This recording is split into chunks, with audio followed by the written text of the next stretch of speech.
Okay guys, here I am going to discuss some important aspects of money market.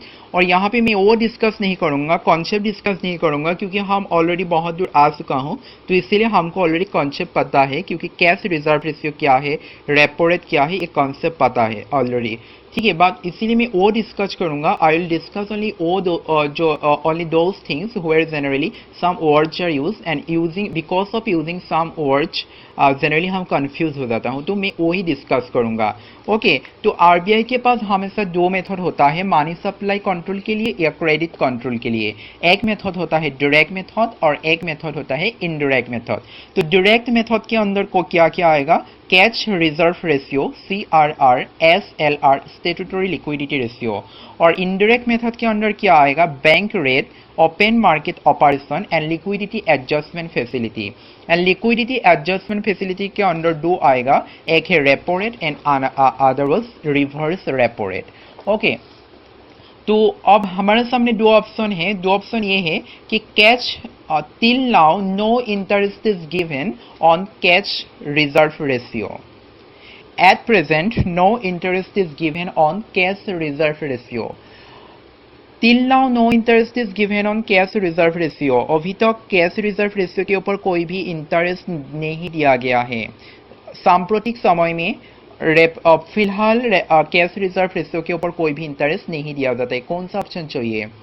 तो देखो, बात यह है कि 2007 तक एक्चुअली आरबीआई ने कैश रिजर्व रेशियो के ऊपर कुछ इंटरेस्ट दिया था, बट 2007 के बाद कैश रिजर्व रेशियो के ऊपर इंटरेस्ट देना बंद कर दिया आरबीआई ने। ठीक है, तो ये जो फर्स्ट वाला ऑप्शन है कि अभी तक कैश रिजर्व रेशियो के ऊपर कोई भी इंटरेस्ट नहीं दिया गया है, ये थोड़ा गड़बड़ है। क्योंकि अभी तक मतलब कौन सा 2007 के पहले या बाद? ठीक है, क्योंकि इसीलिए हम डेफिनेटली नहीं बोल सकता हूँ कि ये ऑप्शन थोड़ा करेक्ट है।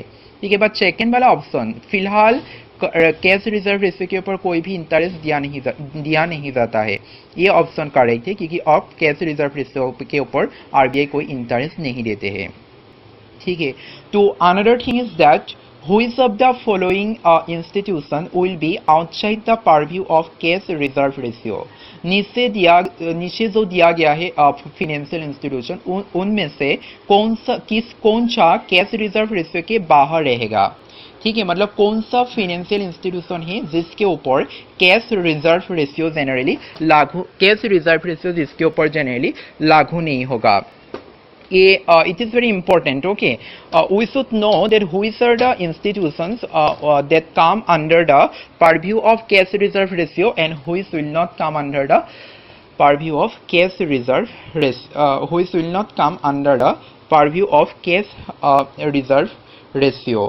Okay, तो ऑप्शन 1 है रीजनल रूरल बैंक, ऑप्शन 2 है non banking financial corporation, option 3 है म्यूचुअल फंड, ऑप्शन 5 है इंश्योरेंस। तो ये जो ऑप्शन दिया गया है हमको, regional rural bank, non banking financial corporation, mutual fund and insurance scheme, इसके ऊपर कैश रिजर्व रेशियो लागू होगा या नहीं। तो बात यह है कि कैश रिजर्व रेशियो जो है वो ओनली शेड्यूल्ड कॉमर्शियल बैंक के ऊपर लागू होता है। ठीक है, बाकी जो regional rural bank, non banking financial corporation, mutual fund and insurance scheme, उसके ऊपर कैश रिजर्व रेशियो जनरली लागू होते नहीं है। ठीक है, cash reserve ratio is only applicable to scheduled commercial banks, regional rural banks, non-banking financial corporation, mutual fund and insurance scheme. These are outside the purview of cash reserve ratio. Okay, so be careful while reading option in exam hall. Okay, otherwise you might take the wrong answer. In that way, come to SLR, statutory liquidity ratio. I am supposing that you already know what is statutory liquidity ratio. Okay, so मैं वो concept discuss नहीं करूँगा कि generally statutory liquidity ratio generally क्या होते हैं, वो मैं concept discuss करने के लिए नहीं जाऊँगा। ठीक है, तो मैं वही discuss करूँगा कि again option which of the following is not included under statutory liquidity ratio. नीचे जो दिया गया है उसमें से कौन सा SLR के अंदर आते नहीं है। Number 1 gold, number 1 corporate bond, number 1 government security.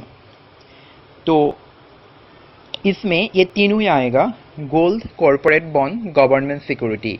ये तीनों जनरली स्टेट्यूटरी लिक्विडिटी रेशियो के अंदर आएगा।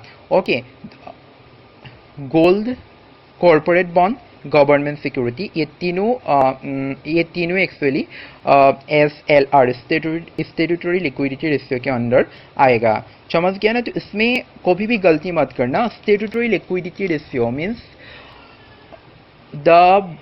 it is a kind of money. So SLR means statutory liquidity ratio actually वो है जो बैंक पे तो कैश रिजर्व और कुछ सिक्योरिटी के रूप में बैंक अपने साथ रखते हैं।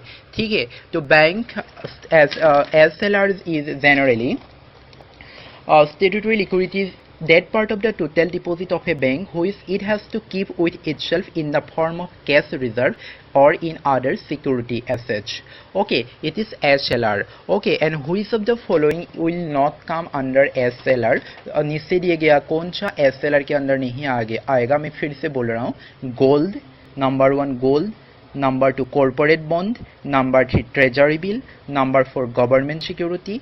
Okay, gold, corporate bond, government security and treasury bill all will come under SLR। means bank क्या कर सकता है? बैंक जब SLR के अंदर इन 5 या 4 जो फॉर्म होता है, इस कोई भी फॉर्म पे बैंक ये SLR रख सकते हैं। ठीक है, बैंक ने कोई किसी कॉर्पोरेट बॉन्ड भी खरीद सकता है अंडर SLR, बैंक कोई गवर्नमेंट सिक्योरिटी या ट्रेजरी बिल भी खरीद के रख सकता है अपने साथ, और बैंक क्या कर सकते हैं? बैंक गोल्ड भी अपने साथ रख सकता है in the form of SLR.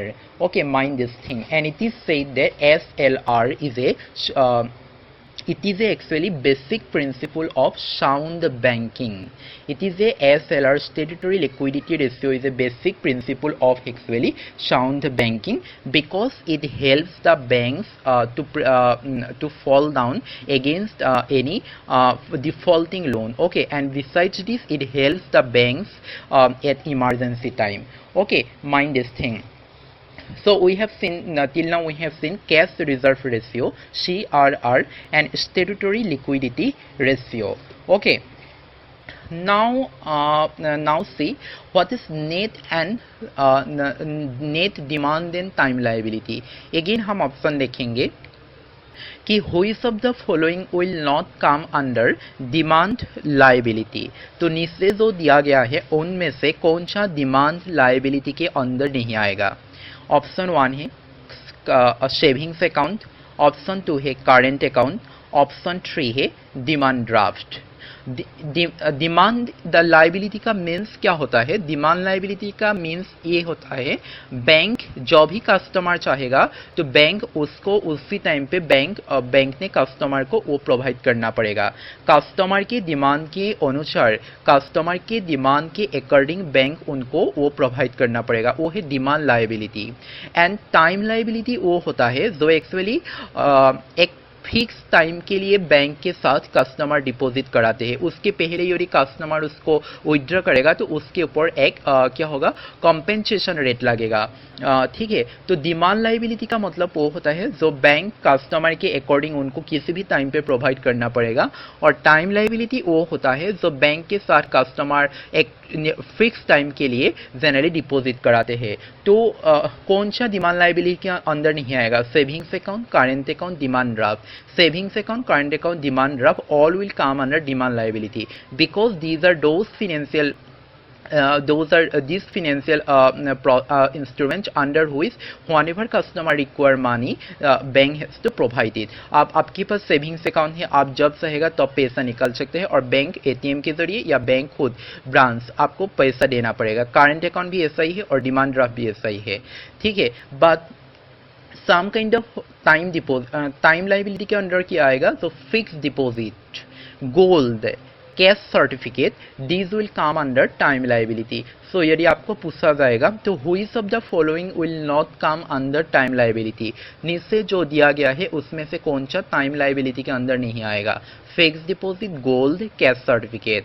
So all will come under time liability. Okay, mind this thing, don't be confused. Okay, demand liability and time liability. You might find option in the exam hall. I think now onwards you will take any option after rational decision. Okay, now again we will discuss some option. We will see some option. A repo rate is the rate of interest that RBI pays to its clients. Bank rate is the rate of interest that RBI pays to its clients. Repo rate is the rate of interest that RBI pays to its client. Repo rate वो interest rate होता है जो RBI client को देते हैं उनका, और bank rate is the rate of interest that RBI pays to its client. तो दोनों ऑप्शन चाहिए क्योंकि repo rate and bank rate दोनों वो इंटरेस्ट रेट होता है जो RBI उसको क्लाइंट मीन्स उसका जो बैंक होता है, कमर्शियल बैंक होता है, उनको प्रोवाइड करते हैं जनरली. ठीक है, बट द डिफरेंस क्या है? यदि अगेन हम अगेन कुछ ऑप्शन देखेंगे, जैसे repo rate is the rate of interest that RBI pays to its long term clients. Bank rate is the rate of interest that RBI pays to its client for long term for long term borrowing. The thing is that both क्या होता है, repo rate and bank rate दोनों ही interest rate होता है जो RBI उनका client means bank को प्रोवाइड करता है. But repo rate is the short term interest rate that RBI pays to its clients. यदि आपको आप किसी के पास गया तो आपको शॉर्ट टर्म के लिए आप किसी से पैसा उधार लिया तो उसके ऊपर जो इंटरेस्ट लगेगा वो होगा रेपो रेट. और बैंक रेट क्या होगा, आप किसी के पास उधार लेने के लिए गया, वो लॉन्ग टर्म के लिए आप उधार ले रहे हैं तो उसके ऊपर जो इंटरेस्ट रेट लगेगा वो होगा bank rate. Means RBI gives repo rate for short term borrowing and RBI gives bank rate for long term borrowing. Okay, mind this thing. Again, see two option. When the need of the economy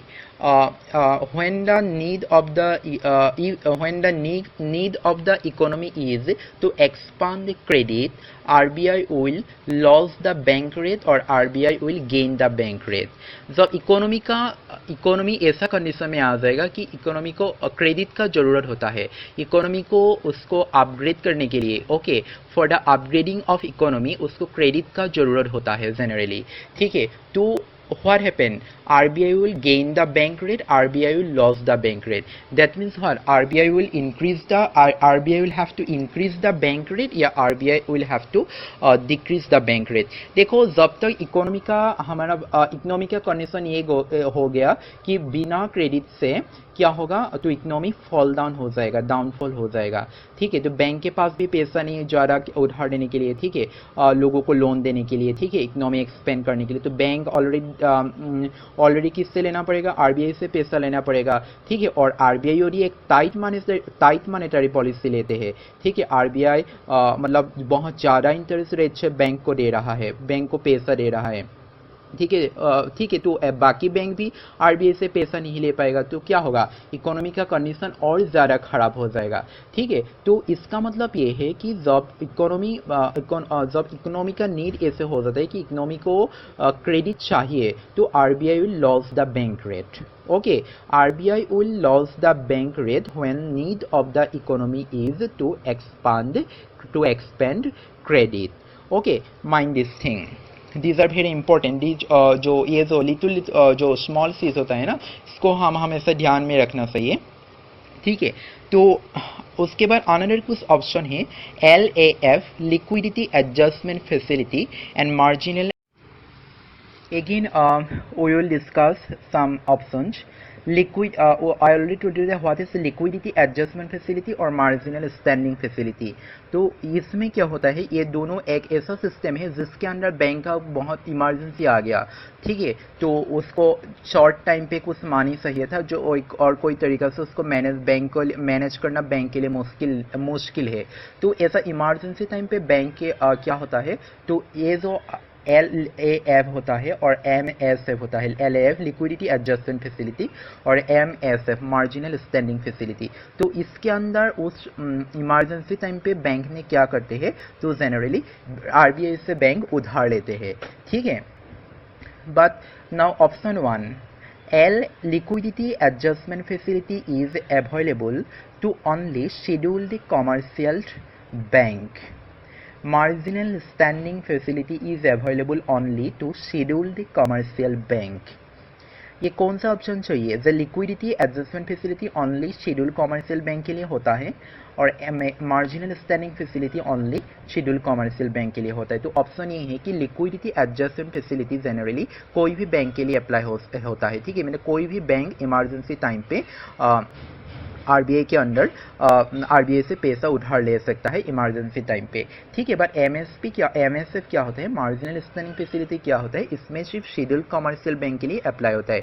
emergency के time पे this MSF के अंदर सिर्फ schedule commercial bank ही पैसा उधार ले सकते हैं, ठीक है। बट हमेशा ध्यान रखना, schedule commercial bank, okay, if it is said that marginal standing facility is available to only commercial banks, that is, it is not correct, okay. Commercial banks means there are different kind of commercial banks, okay. It might be scheduled commercial banks, okay. Mind the word schedule, means liquidity adjustment facility is applicable to any kind of commercial banks, but marginal standing facility is applicable to only scheduled commercial banks. Again you say in LAF, in case of LAF, bank can sell. In case of LAF, bank can sell security that has been deposited under SLR, standing liquidity, statutory liquidity ratio. In case of marginal standing facility, in case of marginal standing facility, scheduled commercial bank can sell security deposited under SLR, statutory liquidity ratio. LAF के अंदर means liquidity adjustment facility के under bank उसका जो security है, वो जो security deposit करके रखते हैं जनरली SLR के अंदर, वो बेच सकते हैं। MSF के मीन्स मार्जिनल स्टैंडिंग फैसिलिटी के अंदर बैंक अपना जो सिक्योरिटी है SLR के अंदर वो बेच सकते हैं। तो कौन सा ऑप्शन सही है? The option is that in case of marginal standing facility, scheduled commercial banks can sell security that has been deposited under SLR, but in case of liquidity adjustment facility generally banks cannot sell SLR, bank cannot sell security that has been deposited under SLR, okay. Mind these differences. Then another thing is that repo rate indicates borrow, reverse repo rate indicates gain. Which of the option is correct? Repo rate क्या करता है, बोरो indicate करता है, repo rate generally उधार को indicate करते हैं और reverse repo rate generally profit indicate करते हैं। Means which of the options are generally correct?